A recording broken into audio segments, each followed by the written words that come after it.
Learn web security in Zambia and how you can secure your websites and web apps from all known type of attacks.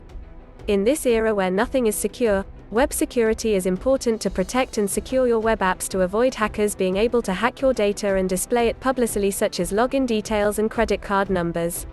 Safety of web applications is the process of protecting sensitive online data from unauthorized access or alteration.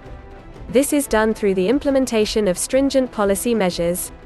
Security threats may compromise an organization's stored data or hackers with malicious intent trying to gain access to sensitive information.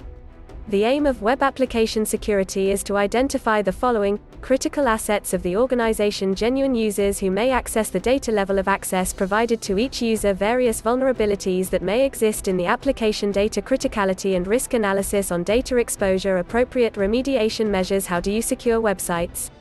Well, they say, to catch a thief you need to be a thief.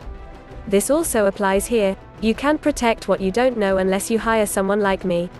In short, you need to be a hacker too to know how you can prevent those attacks. Interested in securing your website? Well, if so, contact me right away before it's too late. I will secure and protect your site from all attacks. Contact me.